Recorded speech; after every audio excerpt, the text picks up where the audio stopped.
What's up, everybody? We are live. It is opening day. We are right across the street from Angel Stadium, April 7th, opening day. I have been waiting for this day for months, for so long. If you had told me a month ago that we would be right here, right now, I promise you I would cry.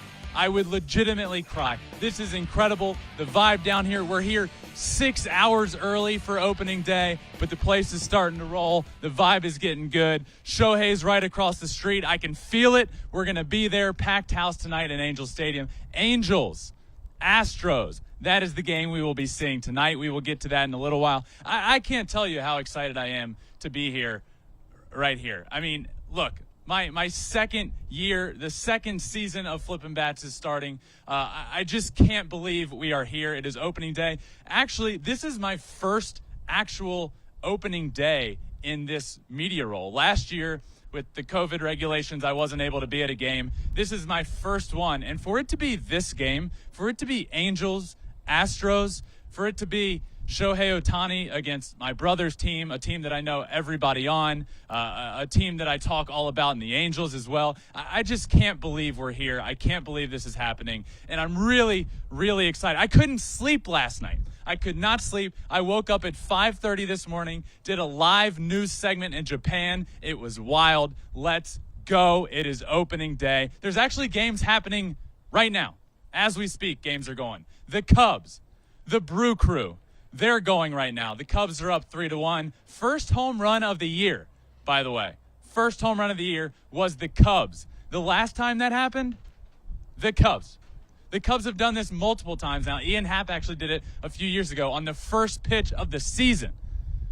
So, yes, Cubs up 3-1. Corbin Burns, who didn't walk a guy for like 2 months last year, he actually broke the all-time record, set the all-time record for strikeouts before walking a guy to start the season.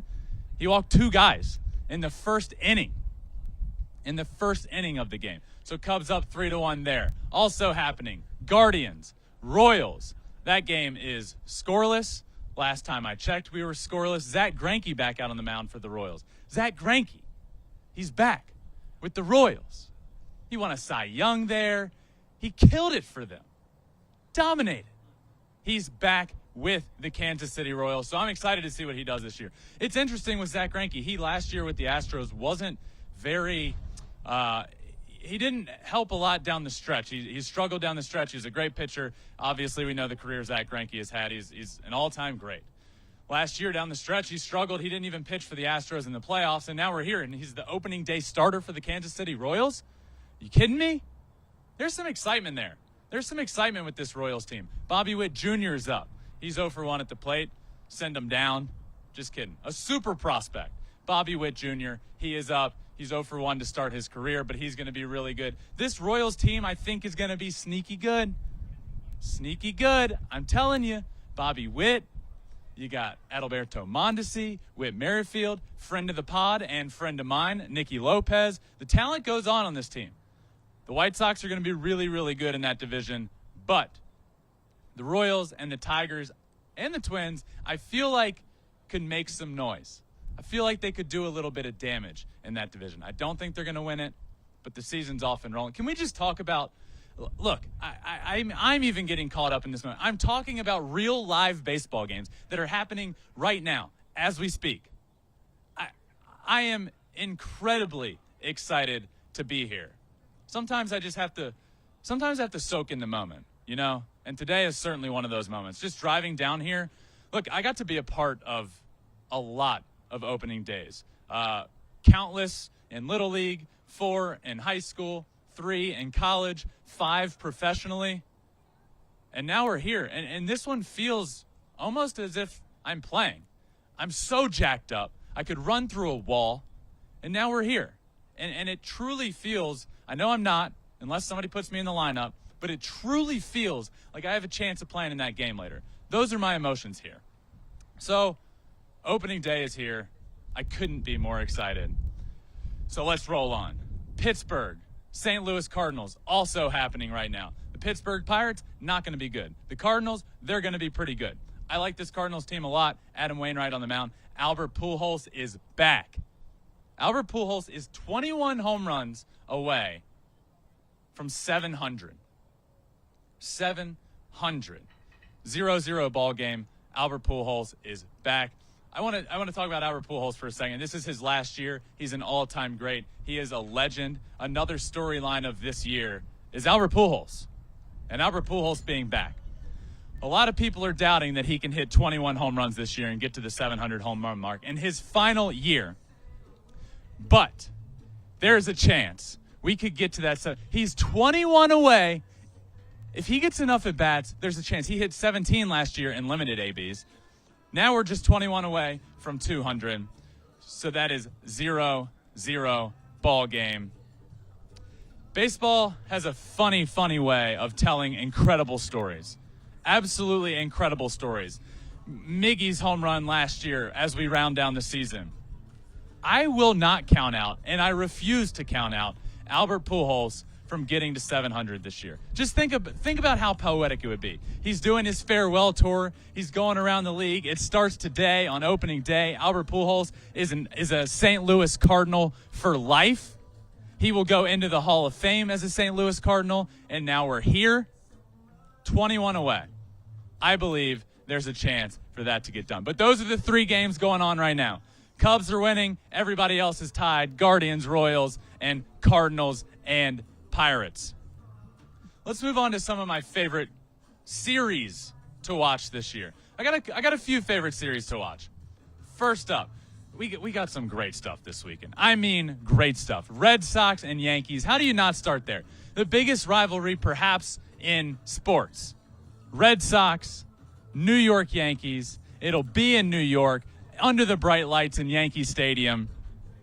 I can't wait for that. Garrett Cole will be on the mound. Nadia Eovaldi, just the talent there will be incredible. The superstars that will be on that field. The Yankees are going to be really good. The Red Sox have a chance to be phenomenal offensively. That series will be great. But look, when I look at series to watch, how do you not pick Yankees and Red Sox? That's got to be in there. So Yankees-Red Sox kicks off. It was supposed to kick off today, but they got postponed. That will start tomorrow and go throughout the weekend. Keep an eye on that. Next up, Tigers and White Sox. My former team, my former organization, the Detroit Tigers, going up against the White Sox, the division champs, the reigning champs, the favorite this year, the strong favorite. My thought here is the Tigers are better. The Tigers are much better than they have been for the last few years. Guys like Spencer Torkelson have come up, who I believe is going to win Rookie of the Year. A lot of other young guys on this team have come up. Miggy is just a few hits away from 3,000. A lot of storylines with this Tigers team, but to me the important thing is they're going to be better. So this series, and why I've picked it as a favorite to start the year, is we immediately get to see how they shape up against the best team in the division. There's no arguing the White Sox are the best team in that AL Central. But the Tigers' future has arrived. You got the young studs on the mound. You got a lot of guys in the lineup that are going to be really good. Torkelson, if you haven't seen the video of Spencer Torkelson being announced that he'd made the opening day lineup, manager A.J. Hinch the other day called him in his office, talked to him for a little bit. Miguel Cabrera, one of the greatest of all time, walks in with a first baseman mitt and essentially just hands him the glove, handing off the position of first base to Spencer Torkelson of the Detroit Tigers. I mean, that's pretty cool. You know, to see the emotion on his face, the emotion on my face that came from it, because I'm a sucker for baseball and anything emotional just makes me get a little bit teary-eyed, but whatever. We can talk about that later. Torkelson is there. This Tigers team, Detroit, the city of Detroit, should be excited about this Tigers team. I can't promise you the playoffs this year, but I promise you it's close. This team is close. They're really close. Torkelson, in my opinion, is the Rookie of the Year in what might be the greatest rookie class of my lifetime, certainly. I know there's some really good ones, but in my opinion, this AL rookie class will go down all time. All time. Bobby Witt Jr., Julio Rodriguez, Spencer Torkelson, Riley Green, Matt Brash. The names just continue. All guys that should theoretically be superstars at some point. Adley Rutschman with the Orioles. Unfortunately, was hurt and is not going to make the opening day lineup, but he'll be up at some point. He's been the #1 prospect in baseball for a couple years now. We're not even talking about him. We're talking about Julio Rodriguez, the J-Rod show. We got to see him get the announcement of him making the opening day roster the other day as well. Scott Service in his office. That was really, really cool to see as well. And then this is how cool this is for these young guys. Julio Rodriguez, who is, essentially could be what Tatis is to the Padres, Acuna to the Braves. I know that's high praise to put on somebody, but he deserves it. He makes the opening day roster the other day, and they leave spring training and go to Minnesota where they're opening up. And Julio Rodriguez tweets, "I'm on the plane. Ha ha. This is pretty cool."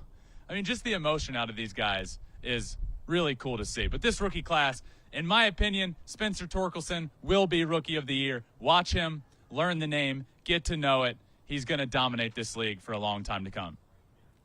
Next up, in my opinion, the best of the best, the cream of the crop, the best series of opening week. And it's not just because I'm here, is going to take place right over there, right behind me. Angel Stadium is off in the distance. And just a few hours from now, actually a good few hours away because I'm really excited and I got here really, really early. But we don't need to talk about that. In a few hours from now, that stadium will be packed. And guess who's taking the mound? That's right. My good friend, Shohei Ohtani, taking the mound, will become the first player in history to start opening day and bat leadoff, but we'll talk a lot about Shohei Ohtani in a little while. This series is about more than that, and I meant this. I'm not just picking this because it's happening right behind me and I'm going to be at the game. This series is incredible. Yes, Shohei. Mike Trout is back. Noah Syndergaard now on this team. This Angels team has a new look to it, a look that we haven't seen in a while. The Angels have always been good offensively, always. For the past few years, we've just believed they were going to outslug everybody. But they've added where they needed to add. They looked in the mirror and they realized their deficiencies. It was pitching. As they say, the first step is looking in the mirror. The Angels looked in the mirror. They went out. They got a bunch of pitching. In the draft, of 25 rounds, they drafted 25 pitchers. This offseason, they add Noah Syndergaard to the rotation. Aaron Loop, Raisel Iglesias is back. Michael Lorenzen. They addressed all of their pitching needs. Now, offensively, they're healthy. I know on this show I talk so much about Shohei Ohtani, but Mike Trout is going to go down as one of the greatest to ever play this game. I think eventually Shohei will get there, but Mike Trout has done enough to already be in that conversation for me. He is back after missing the majority of last year. Anthony Rendon is back. He's going to be healthy. This team is dangerous. So, are they real? Are they for real? Well, who better to test that against than a team that has made it to 5 consecutive AL championship series, the Houston Astros. So, when I look around this field tonight, one, I'm going to be emotional because it's opening day. The anthem's going to go. The fireworks are going to go off. The fire's going to shoot up out of the rocks. I'm going to be pumped up. I'm also going to notice all the star power down on this field. I mean, it's going to be ridiculous. Look at this Astros team. I just talked a lot about the Angels.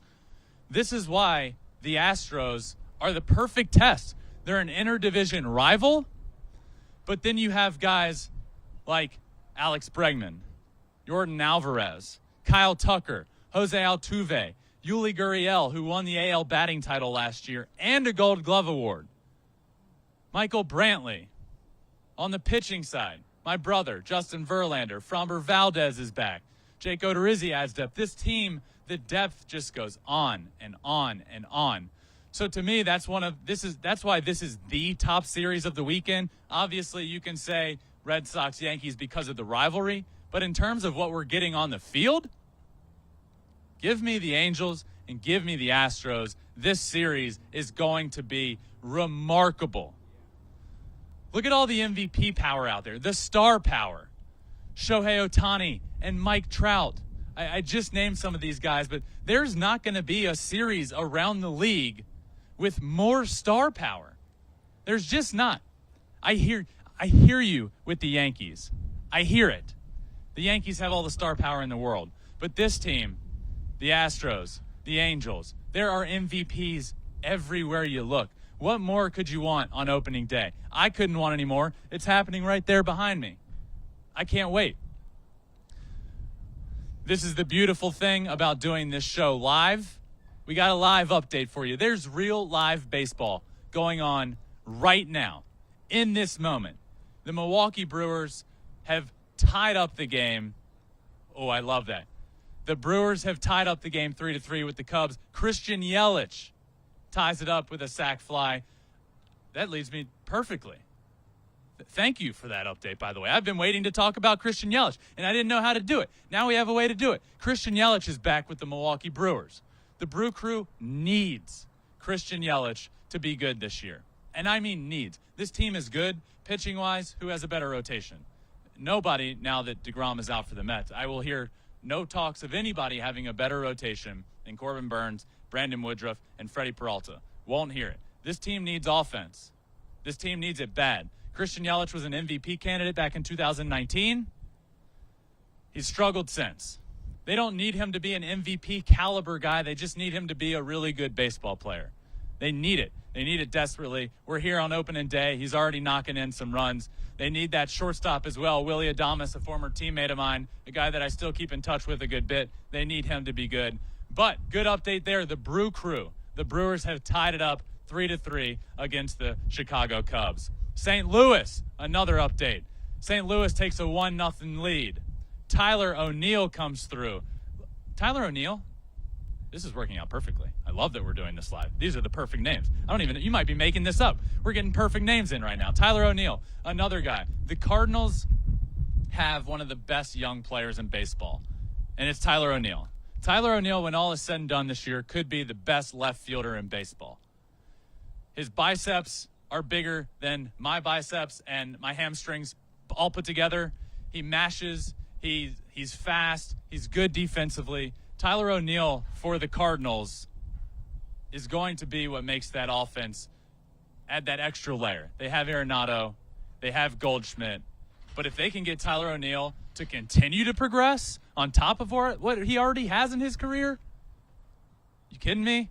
This Cardinals team is going to be dangerous. Molina is up at the plate, bases loaded for the Cardinals, bases chucked, and he just got out.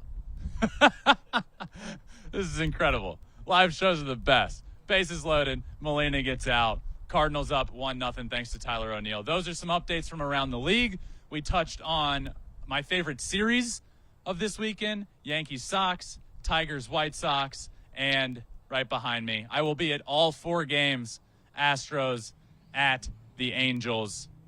Definitely my favorite. The crowd is going to be rocking tonight. I get to be there. It is Shohei Ohtani time. And this is why I didn't want to go in on him earlier, because I'm going to do it right now.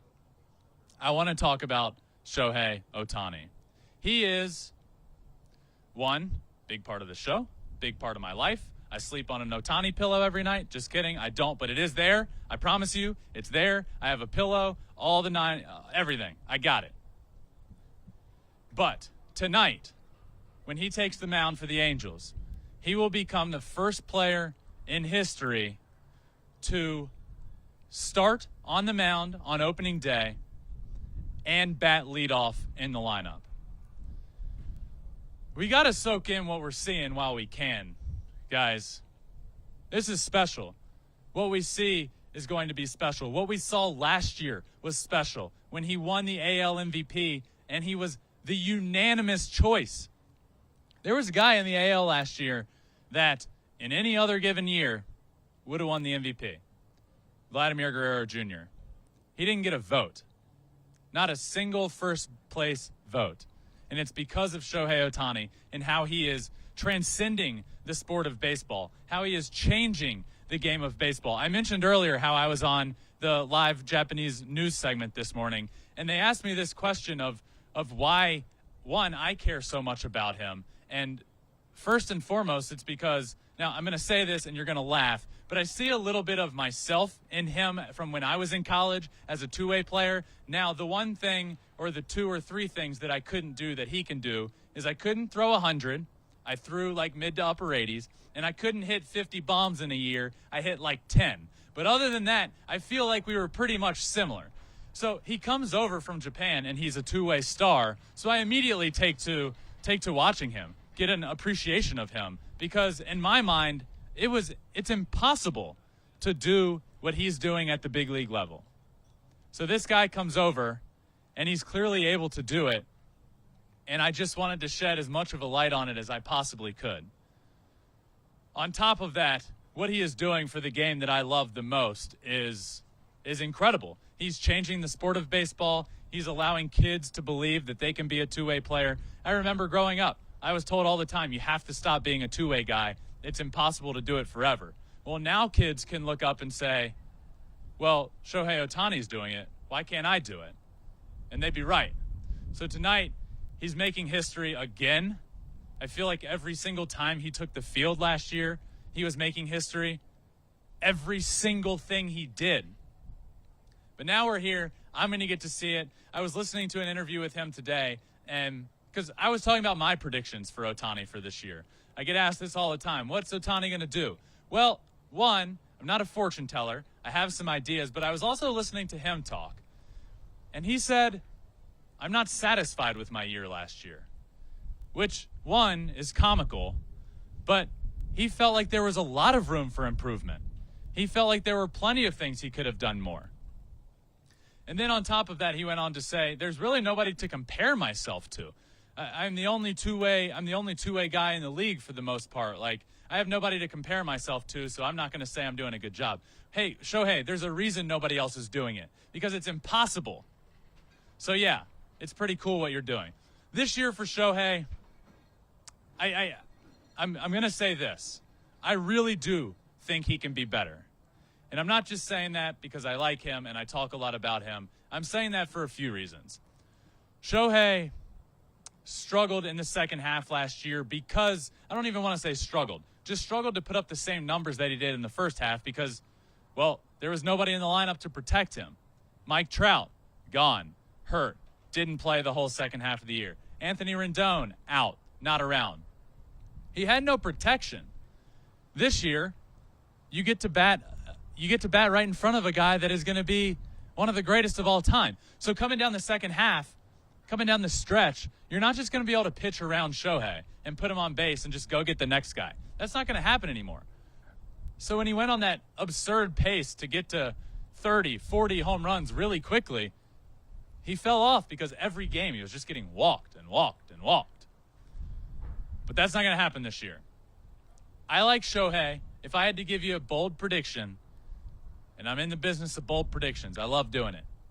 I think it's realistic that Shohei hits 50 home runs this year. I really do. 46 last year, crushed it, slowed down his pace at the end of the year. I think he gets to 50. I think he continues to pitch well on the mound.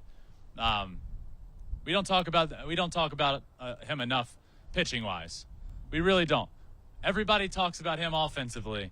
We don't talk about him enough pitching wise. What he does on the mound. His splitter last year was the best pitch in baseball. As a guy that was potentially going to be the home run leader in baseball, he also had the best pitch in baseball.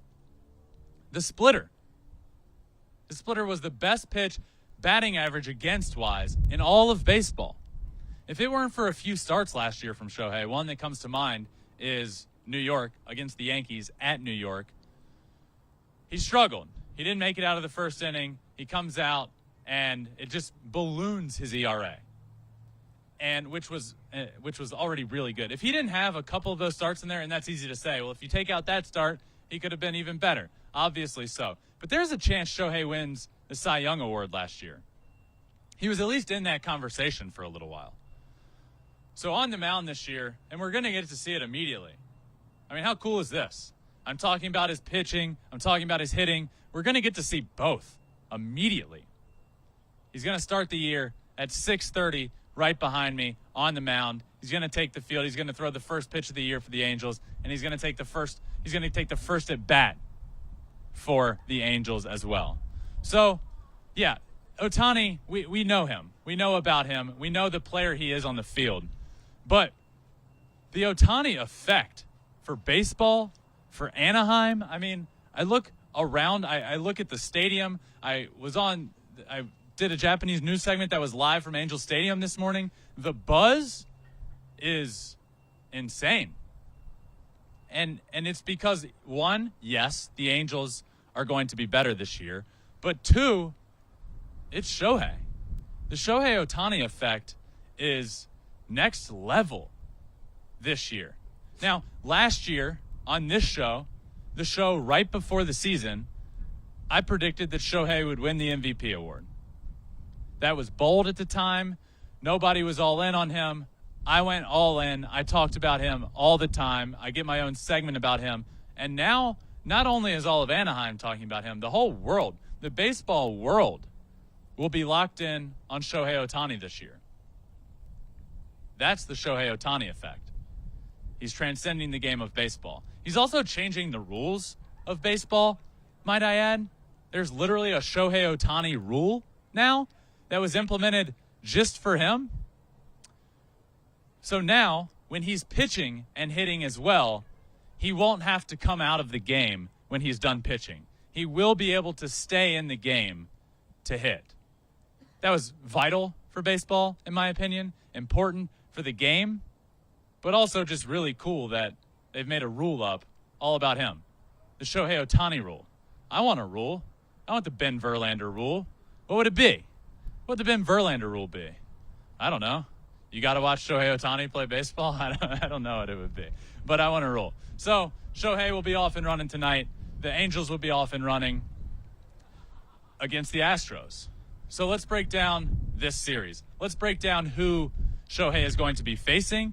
It's a team in the Houston Astros that, like I said, has made it to 5 consecutive ALCS appearances. So there are some matchups in this game that I'm really excited to watch. Ohtani on the mound. First and foremost to me, the most excited I am to see is Shohei Ohtani against Yordan Alvarez. I mean, this guy is a beast. Both of them are. That's going to be a battle. When you look around the best battles of the league this year, that's certainly one of them. So this game tonight, Shohei Ohtani on the mound for the Angels, Framber Valdez on the mound for the Astros, who, if you didn't know the name, after watching the playoffs last year, you probably learned it. One of the best curveballs in baseball. He's going to be really good. Tough matchup for Shohei to start the year, by the way. Lefty-lefty, Framber Valdez, great curveball. It's never easy facing the same side. Lefty-lefty, it's just more difficult. Take it from me, whenever I was facing, I loved facing left-handed guys. Loved it. Righties was tough. It's even harder for left-handed guys. So Shohei's going to face, in his first at-bat of the year, a left-handed pitcher and Framber Valdez. Tough matchup for him. This game is going to be awesome. It's going to be really good. And a big part of this team, a big part of this Astros team, you look around and you have the name. I feel like the core of this Astros team, when you think Houston Astros, you think Jose Altuve, you think Alex Bregman, you thought Carlos Correa, who has moved on, you think Yuli Gurriel, and you're starting to think Yordan Alvarez. Yordan won the Rookie of the Year just a couple of years ago. He has continued to only get better. He is a massive left-handed bat in this Astros rotation. What better of a test for Shohei on the mound to do against this Houston Astros lineup that is extremely deep? I think Yordan has a good night. I really do. I think this matchup is strength on strength, power against power. Shohei, Yordan Alvarez. I believe, and look, he'll only probably get 2, maybe 3 at-bats off of Shohei. I think Yordan gets a hit. He's just that good of a. I would never in a million years predict a game where Yordan Alvarez is starting and doesn't get a hit.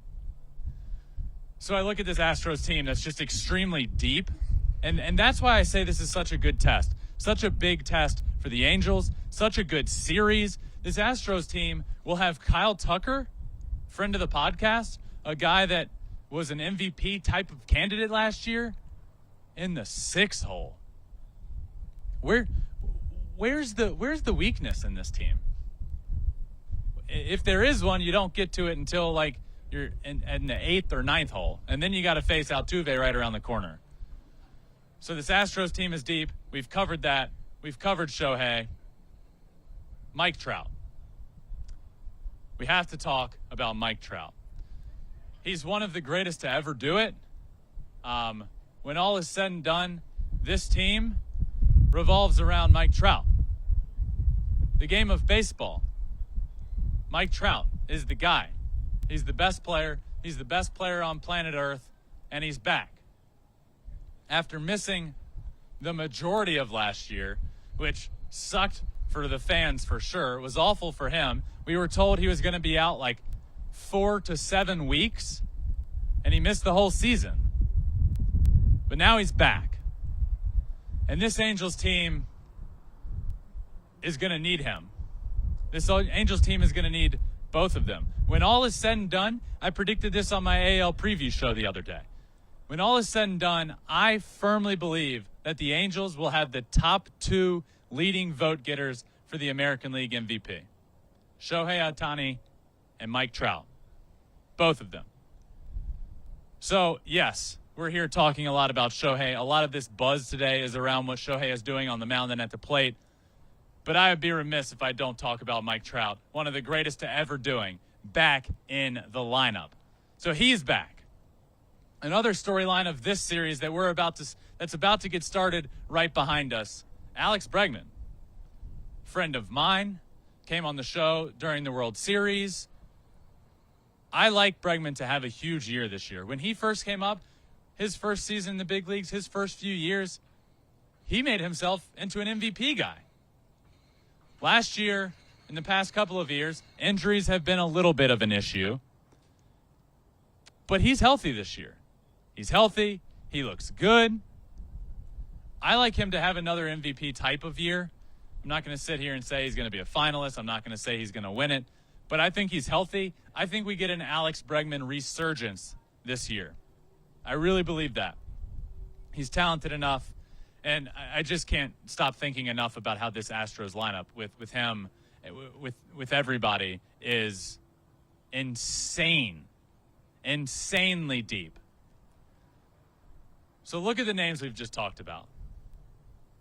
Find me a better series. Find me a series with more MVP candidates on it. You can't.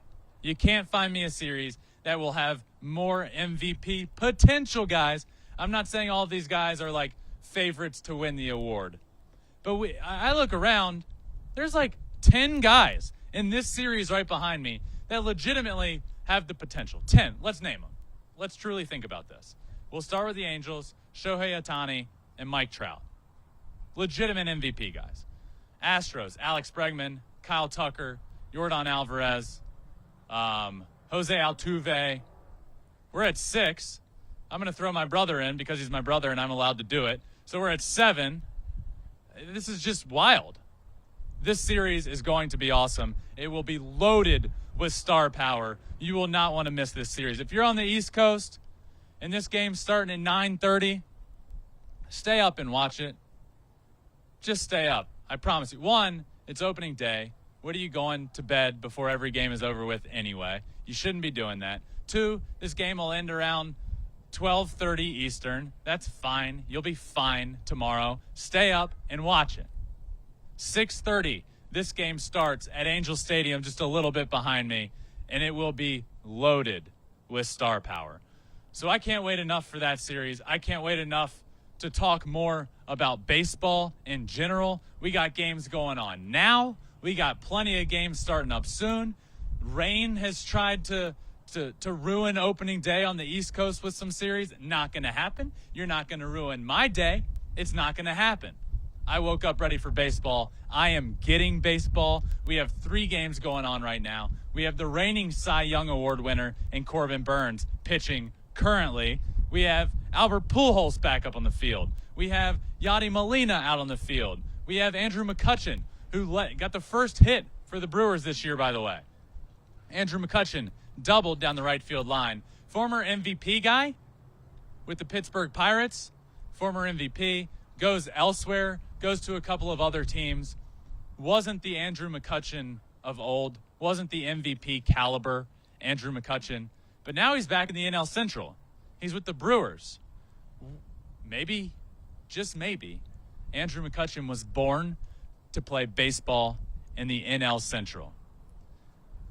as we are talking about this game, about Andrew McCutchen, about the Brewers, the Chicago Cubs have taken a 2-run lead. Ian Happ, we got people here pumped. The crowd is going wild here. Calm down. The Cubs take the lead, 5-3, Ian Happ. That's a good game. That's a good game. You know, this is a funny fact about this game. The Corbin Burns, who won the Cy Young Award last year, was on the mound, and the run total for this game was up around 9, and everybody was like, that's absurd. I tuned in this morning to look at the flags at Wrigley Field, as I always do, because who doesn't do that? I woke up, and the wind was blowing like 20 miles an hour out at that game. So that's why we're seeing this. We're seeing, for a game that featured a Cy Young Award winner and Kyle Hendricks, who started off this game punching out like 4 of the first 5 batters, 4 guys in 2 innings. We're seeing a high score because the wind is blowing out like crazy there. But as we're speaking, Ian Happ and the Cubs take the lead, 5-3 lead.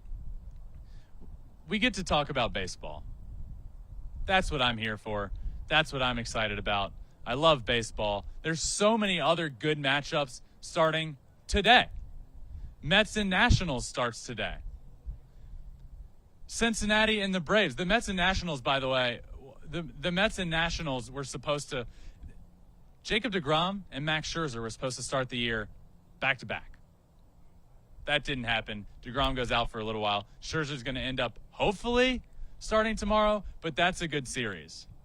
Mets starting off their season in Washington against the Nationals.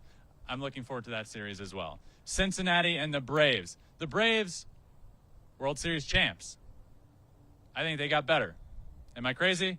Probably a little bit. But I do think they got better. Freddie Freeman is gone. The face of the franchise is gone. He's now with the Dodgers.